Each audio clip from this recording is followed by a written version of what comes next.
Pen point మనం ముఖ్యంగా మొదటగా మాట్లాడుకోవాల్సింది ఇంగ్లాండ్తో జరుగుతున్న టెస్ట్ మ్యాచ్లో శుభ్మన్ గిల్ డబుల్ సెంచరీ కొట్టారు. 311 బంతుల్లో 200 పరుగుల్ని దాటిన శుభ్మన్ గిల్ ఖచ్చితంగా బీఆర్కే న్యూస్ తరఫున కంగ్రాచులేషన్స్ చెప్తూ మనం పెన్ పాయింట్లోకి వెళ్దాము. పెన్ పాయింట్లో మొదటి టాపిక్ మనం చూస్తే కవిత మరొక ఉద్యమానికి సిద్ధమవుతున్నట్టుగా కనిపిస్తోంది.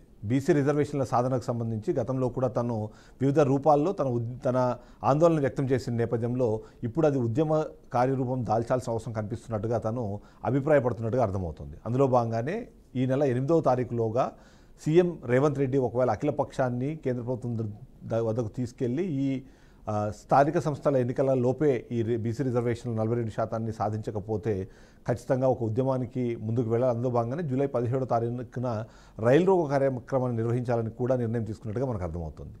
సో ఈ విధంగా చూస్తే కవిత ఎప్పుడైతే అటు బీఆర్ఎస్ పార్టీలో ఉన్నా సరే అక్కడి నుంచి ధిక్కారగలం వినిపించినప్పటి నుంచి కూడా ఏదో ఒక ఉద్యమానికి శ్రీకారం చుట్టే ప్రయత్నం చేస్తాం. అందులో భాగంగానే ఏదైతే మనం మాట్లాడుతున్నామో బీసీలకు రాజ్యాధికారము, బీసీల రిజర్వేషన్లకు సంబంధించిన విషయంపైన ఎప్పటికప్పుడు మాట్లాడుతూ వచ్చారు. అందులో భాగంగానే ఇప్పుడు బీసీలకు 42% రిజర్వేషన్లు కల్పించాల్సిన అవసరాన్ని గుర్తు చేస్తూనే రాబోయే కాలంలో ఏవైతే స్థానిక సంస్థల ఎన్నికలకు సంబంధించి డిస్కషన్ జరుగుతున్న నేపథ్యంలో స్థానిక సంస్థల ఎన్నికల్లో ఖచ్చితంగా 42% రిజర్వేషన్లు అమలు అయ్యేలా చూడాలంటూ తను విజ్ఞప్తి చేయడంతో పాటు దాన్ని సాధించేందుకు అవసరమైన కార్యాచరణ కూడా సిద్ధం చేస్తున్నట్టుగా అర్థమవుతుంది. ఎందుకంటే ఈ మొత్తం వ్యవహారంలో కాంగ్రెస్ పార్టీ కూడా చాలా కీన్గా ఉంది. 42% రిజర్వేషన్లు కల్పించాలనే ఉద్దేశంతోనే ఇప్పటికే అసెంబ్లీలో తీర్మానం చేసిన నేపథ్యంలో దాన్ని కేంద్ర ప్రభుత్వం దగ్గర తీసుకెళ్లి దాన్ని సాధించాల్సిన అవసరం ఉంది. కాబట్టి అందులో భాగంగానే తెలంగాణ రాష్ట్రంలోని అన్ని పార్టీల నుంచి అఖిలపక్షాన్ని తీసుకెళ్లి అక్కడ ఏదైతే ముఖ్యంగా ప్రధాని మోదీ దగ్గర దానికి సంబంధించిన వివరణ ఇవ్వాలి, రిక్వెస్ట్ చేయాలనే విధంగా మాట్లాడుతూనే మరొక మాట కూడా మాట్లాడారు. ఎందుకంటే మల్లికార్జున ఖర్గేకి ఈ విషయంపై నేను లేఖ రాస్తాను, రేవంత్ రెడ్డి ఖచ్చితంగా దీనిపైన దృష్టి పెట్టాల్సిన అవసరం ఉందనే విధంగా మాట్లాడారు. సో ఒకసారి ఈ విషయంపైన మనం మాట్లాడే ప్రయత్నం చేద్దాము. మా రిపోర్టర్ రాజేందర్ లైవ్లో సిద్ధంగా ఉన్నారు. రాజేందర్తో మాట్లాడదాం. రాజేందర్, మనం చూస్తున్నాం 42% రిజర్వేషన్లకు సంబంధించి ఎప్పటి నుంచో డిస్కషన్ జరుగుతోంది. ఇప్పుడు రాష్ట్ర ప్రభుత్వం అయితే చిత్తశుద్ధితో దాన్ని ముందు తీసుకెళ్లే ప్రయత్నం చేస్తోంది అన్న మాటలు వినిపిస్తున్న నేపథ్యంలో కవిత చేస్తున్న డిమాండ్స్ కానివ్వండి, 42% అమలయ్యే అవకాశం కానివ్వండి, ఏమాత్రం ఉందంటారు?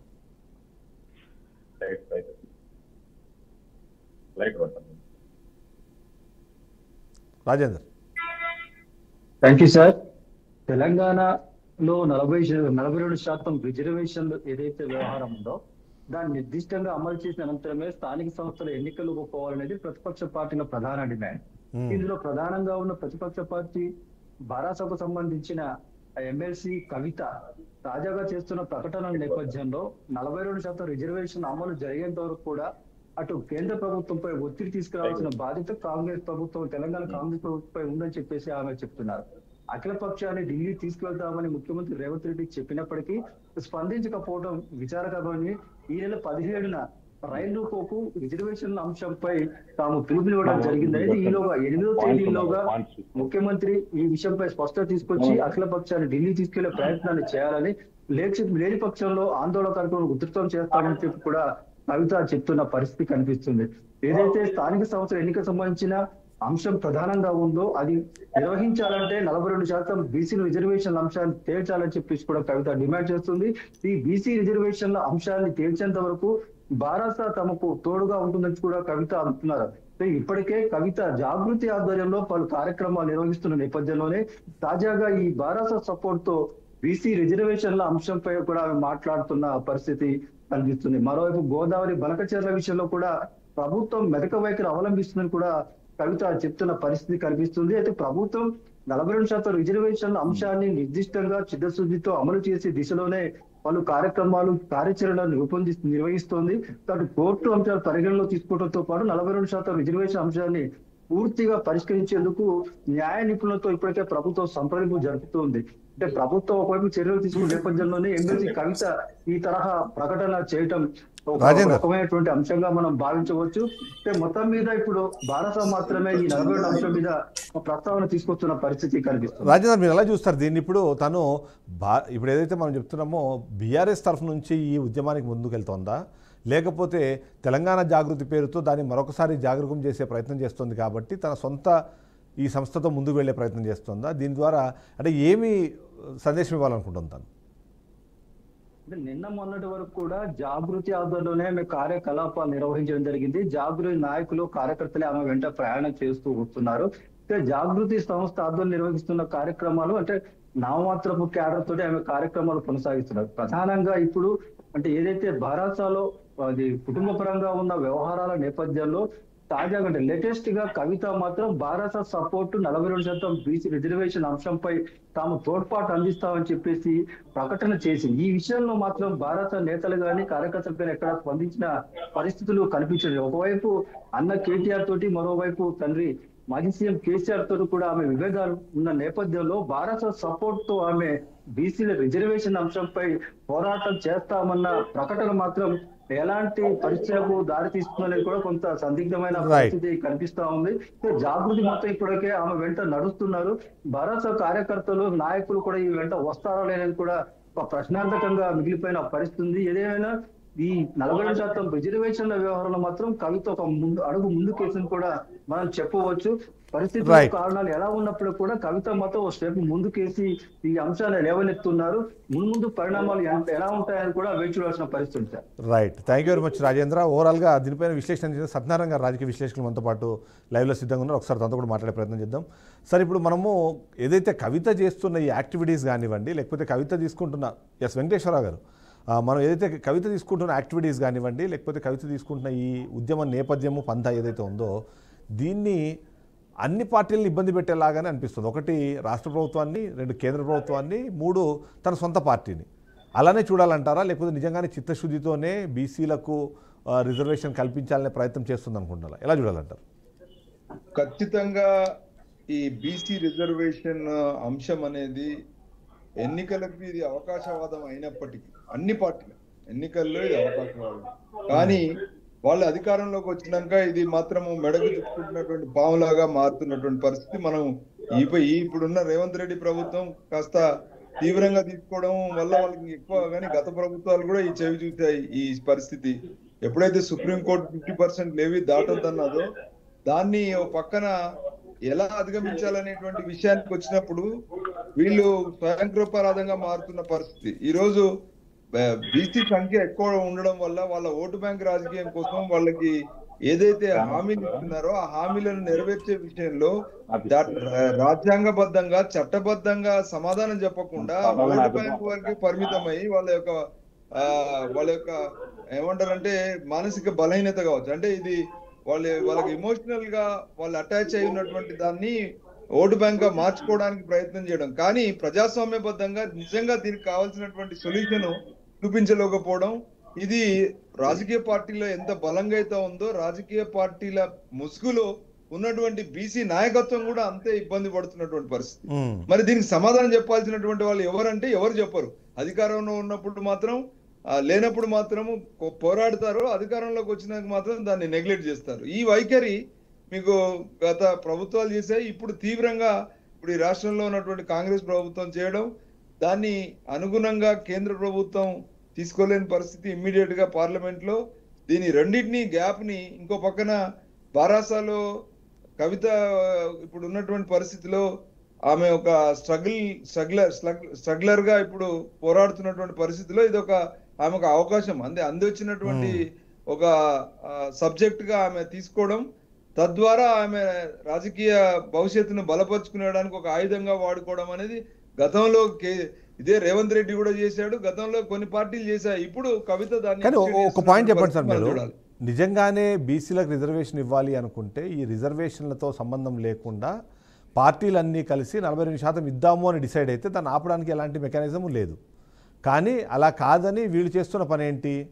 వెరీ క్లియర్గా ఓవైపు అదేదో అంటారు చూసారా, పంటితో నవ్వి కంటితో వెక్కిరించినట్టు మాటలైతే మాట్లాడుతున్నారు, కానీ బట్ అవకాశము ఉన్నా ఆ వైపుగా ఆలోచన చేయట్లేదు, అటువైపు ఆచరణ సాధ్యం కానీ మాటలాగానే దీన్ని వదిలేస్తున్నారని కూడా ఒక ఆరోపణ వినిపిస్తుంది. దాన్ని ఎలా చూడాలంటారు?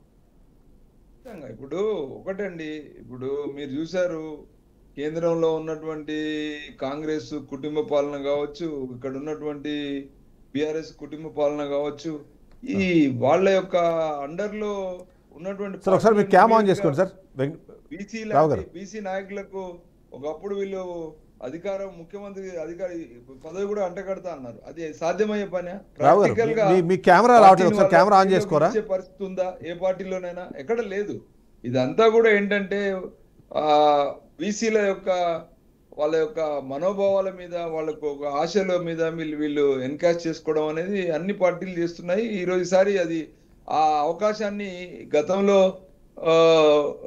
ఒక ఎన్జిఓగా ఉన్న జాగృతి సంస్థ ఇప్పుడు రాజకీయ పార్టీగా ఎదగడానికి ఆమెకు ఒక మంచి అవకాశం వచ్చిన పరిస్థితి మనకు కనబడతాం. కానీ ఇక్కడ మీరు ఒక పాయింట్ చెప్పండి, నిజంగానే బీఆర్ఎస్ సపోర్ట్ లేకుండా కవిత ఇప్పుడు చేపట్టాలనుకుంటున్న రైలు రోకో కార్యక్రమం ఏదైతే ఉందో సక్సెస్ అయ్యే అవకాశం ఉందా? ఎందుకంటే బీఆర్ఎస్ పార్టీలో ఆమె ఇప్పుడు ఎమ్మెల్సీ అండి. బీఆర్ఎస్ పార్టీ కాదని ఎలా చెప్తారు మీరు? ఏ పార్టీ నుండి అయిందా? ఇప్పుడు తను ఇస్తున్న ఈ ఉద్యమాలకు కానీ పిలుపులకి కేటీఆర్ కానివ్వండి, హరీష్ రావు కానివ్వండి, మిగిలిన ఎవరు నాయకులు రెస్పాండ్ అవ్వట్లేదు. కేవలం తను మాత్రం సొంతంగా చేసుకుంటున్నట్టుగానే ప్రకటనలు కనిపిస్తున్నాయి కదా. అంటే అందులో ఇప్పుడు వాళ్ళ యొక్క సర్వైవల్ టాక్టిక్స్ కావచ్చు, వాళ్ళ సర్వైవల్ కోసము వ్యూహాత్మకంగా వ్యవహరిస్తున్నటువంటి తీరుగా చూడాల్సిందే. ఇప్పుడు ఓన్లీ బారాస పార్టీ మీద ఆధారపడి కేటీఆర్ మిగతా నాయకులు ఉండొచ్చు. ఈమెకు ఒక అదనంగా ముందు నుండి కూడా ఆమె ఉద్యమ కాలం నుండి కూడా తనకంటూ ఒక ఇండిపెండెంట్ సంస్థను ఏర్పరచుకుంది. ఆ సంస్థ ఆధ్వర్యంలో మెయింటైన్ చేస్తుంది, వాళ్ళ కార్యకర్తలు మెయింటైన్ చేస్తుంది. ఇలాంటి సందర్భం ఇప్పుడు వచ్చినప్పుడు ఆమె ఆ సంస్థను ఖచ్చితంగా వాడుకునే ప్రయత్నం చేస్తుంది కదా. ఆమె నాయకత్వం కోసమైనా లేదా ఆమె నాయకత్వంలో ఏదైతే లక్ష్యాలను ఛేదించాలో దాని విషయంలో కూడా ఆమె చేయొచ్చు కదా. ఆ లక్ష్యాల సాధన కోసం కూడా ఆమె ఇప్పుడు ఇది అవకాశం తీసుకోవచ్చు కదా.